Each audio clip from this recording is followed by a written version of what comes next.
যোগাযোগ না থাকলে ফিরে যাওয়ার রাস্তাটা প্রকৃতি হয়তোবা আপনা আপনি বন্ধ করে দেয়।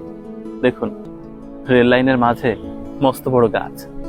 মানুষের জীবনেও তাই ঘটে। ছোট্ট একটা অভিমান, ছোট্ট একটা রাগ, ছোট্ট একটা ঘটনা দুটো মানুষকে কত দূরে নিয়ে যায়। একই আকাশের নিচে বসবাস, তবু কখনো দেখা হয় না, কথা হয় না। অভিমানের বরফ কখনো গলে না। মানুষের অভিমান বড্ড ভয়ানক। যোগাযোগ সরিয়ে ফেললে ফিরে যাওয়ার রাস্তাটা প্রকৃতি তার নিজস্ব গতিতেই বন্ধ করে দেয়, সংকুচিত করে দেয়, একসময় বিলীন করে দেয়। কেন জানেন? কারণ প্রকৃতি কখনো শূন্যস্থান পছন্দ করে না।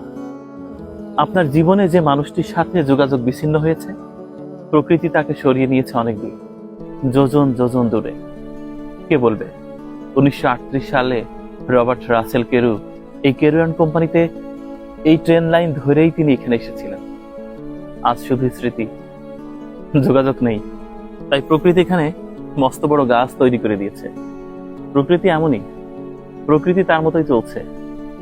মানুষ শুধুমাত্র সময়ের পিছনে ছুটতে গিয়ে নিজেকে ভুলে গেছে, কাছের মানুষটিকে দূরে সরিয়ে দিয়েছে। আর প্রকৃতি সেই সুযোগ নিয়ে সেখানে তৈরি করেছে মস্ত বড় চর। তাই হয়তোবা বলে, নদীর একুল ভাঙে অকুল গড়ে। এই তো নদীর খেলা। নদীর সাথে মানুষের জীবনের খুব মিল। প্রকৃতি কখনো শূন্যস্থান রাখে না। আপনি রাখলেও প্রকৃতি সেটাকে ভরিয়ে দেয়। যার সাথে যোগাযোগ বিচ্ছিন্ন হবে, প্রকৃতি তাকে আপনার থেকে অনেক দূরে নিয়ে যাবে। কখনো আর দেখাই হবে না।